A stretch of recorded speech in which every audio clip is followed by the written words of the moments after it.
Aliados de Putin ameaçam explodir o supervulcão de Yellowstone e desencadear o inferno nos Estados Unidos. Mas está escrito: e ouvireis de guerras e de rumores de guerras. Olhai e não vos assusteis, porque é mister que tudo isso aconteça, mas ainda não é o fim. Uma terceira guerra mundial já está agendada, isso é inevitável, vai acontecer. Mas antes de te atualizar sobre tudo e sobre os acontecimentos proféticos e bíblicos, com tudo que está acontecendo em nosso mundo, eu peço a sua ajuda no compartilhamento desse vídeo e nos comentários aqui para poder ajudar no nosso trabalho. Nós sabemos pela Escritura Sagrada que a manifestação do sétimo rei, que mais tarde tornar-se-á o anticristo, ele trará paz no mundo. Ele surgirá em meio à guerra com proposta de paz. O cenário perfeito para esse futuro governante ser aceito como uma liderança mundial é o caos. Ele será uma resposta para o colapso, o remédio eficaz para um mundo em convulsão. Governos de todo o mundo estão tirando lições da Primeira Guerra de alta intensidade da Europa desde 1945, reavaliando tudo, desde estoques de munição até sistemas de armas e linhas de abastecimento. Algumas nações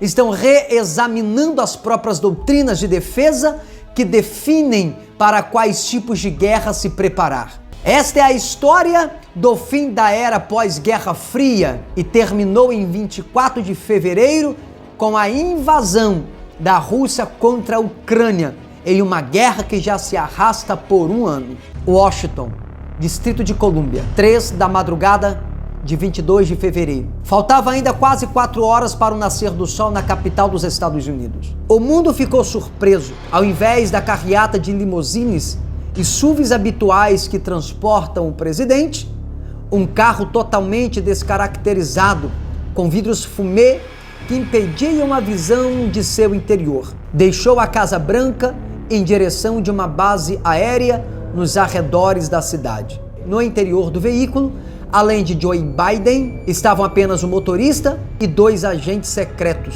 Algum madrugador que estivesse passando em frente ao prédio do número 1600 da Avenida Pensilvânia, onde fica a residência oficial mais famosa do mundo, jamais poderia imaginar que Joe Biden estava a bordo. O mais provável é que se supusesse que fosse apenas um agente secreto indo para casa após o término de seu turno de serviço. O presidente poderia ter se deslocado de helicóptero, partindo do jardim da ala sul da Casa Branca, como fazia quase todos os dias.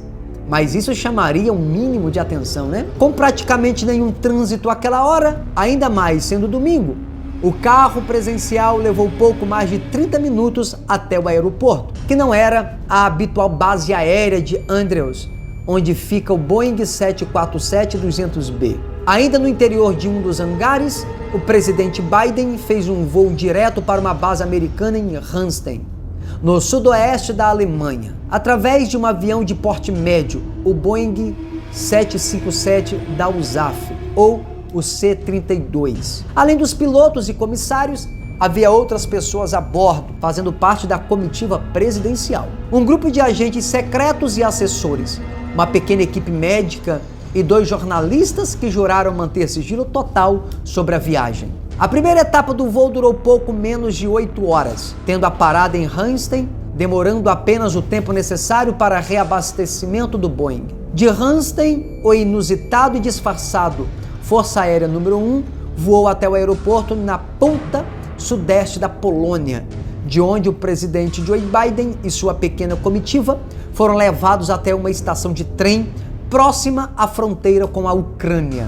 As 10 horas seguintes foram percorridas por ferrovia, obviamente em um trem especial, exatamente no rumo leste, 90 graus em direção a Kiev, bem antes do comboio de 8 vagões cruzar a fronteira, após a qual entraria no território de um país em guerra. O Kremlin foi avisado que o presidente norte-americano estava em solo ucraniano. A composição chegou a Kiev às 8h07, pelo horário local, sendo Biden recebido na estação pelo presidente Zelensky. Durante o encontro, os líderes visitaram o mosteiro de São Miguel das Cúpulas Douradas. No local, colocaram flores no muro da memória, onde estão expostas fotos de mais de 4.500 soldados que morreram desde que a Rússia anexou a Crimeia em 2014 e fizeram 1 minuto de silêncio. Durante a conversa, Biden prometeu 500 milhões em assistência adicional à Ucrânia.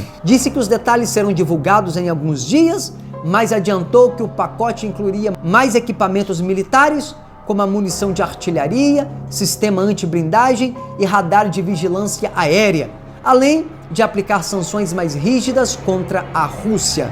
Biden também declarou que quer deixar claro que é inabalável o apoio dos Estados Unidos à democracia, soberania e integridade territorial da Ucrânia. Parece cena de filme, né, meu povo? Joe Biden protagonizando uma cena dessas. Mas será que ele foi à Ucrânia apenas para visitar o presidente Zelensky e o mosteiro? Bom, para quem não sabe, muito antes dessa guerra entre Rússia e Ucrânia estourar, já existia o interesse da família Biden no território ucraniano, interesses até mesmo criminosos.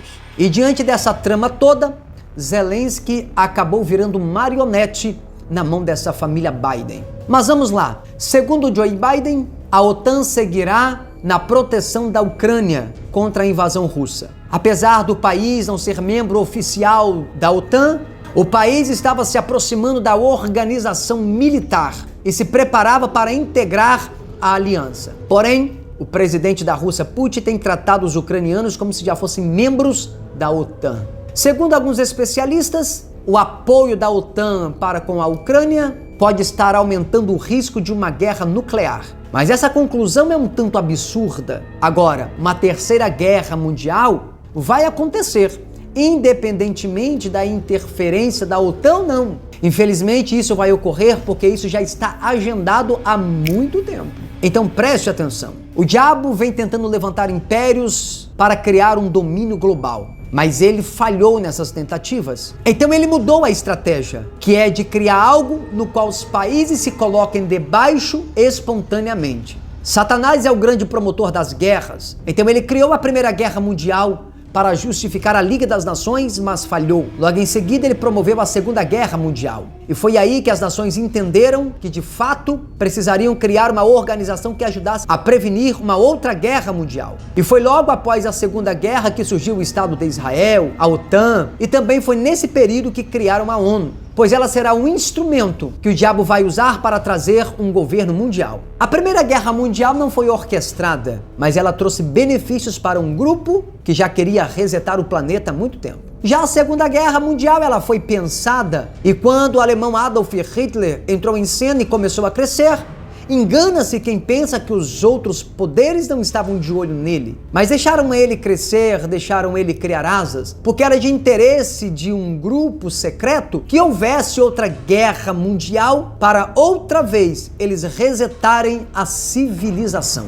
Só uma observação, existe uma raiz antissemita que a igreja protestante desenvolveu por longos tempos, e essa raiz antissemita, ela é de origem protestante. Lutero, alemão, escreveu um livro com um título um tanto pesado que diz O Judeu e Suas Mentiras. Nesse livro, o pai do protestantismo chama os judeus de as fezes do diabo. Isso são palavras pesadas e são palavras antissemitas. E pasme você, Lutero foi um dos personagens que Hitler mais admirava. E ele engoliu toda essa literatura antissemita de origem alemã. Ou seja, a literatura do pai do protestantismo alimentou o ódio dos judeus em Hitler. E o resultado disso você já sabe. O grande holocausto que dizimou mais de 6 milhões de judeus. Mas já a Terceira Guerra Mundial está sendo orquestrada e planejada há muito tempo, porque eles querem reiniciar a civilização novamente de acordo com o interesse deles. Essa guerra pode estar acontecendo nesse exato momento,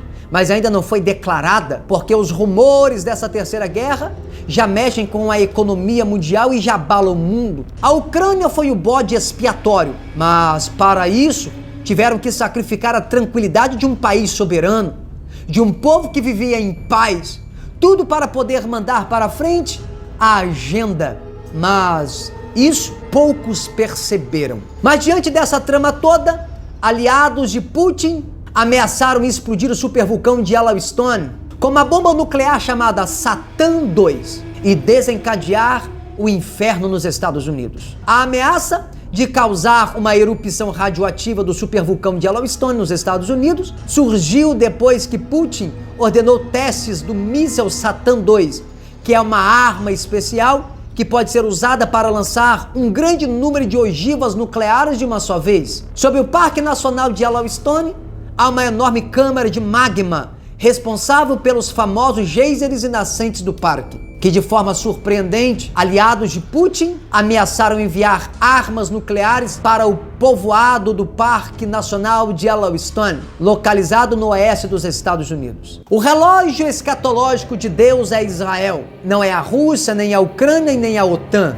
Entretanto, a guerra que se estabeleceu no velho continente é uma sombra que de fato estamos vivendo a era do cumprimento do Apocalipse. E a pergunta que as pessoas fariam é: pastor, o que fazer diante disso tudo? E a minha resposta para você é simples: faça como eu faço. Pregue o evangelho do reino, porque a pregação desse evangelho é que trará o arrebatamento dos vencedores. Que o Senhor te abençoe e que Ele tenha misericórdia de nós nesse tempo sombrio. Não se esqueça de compartilhar esse vídeo, marcar alguém e deixar a sua opinião e o seu comentário aqui diante disso tudo que está acontecendo.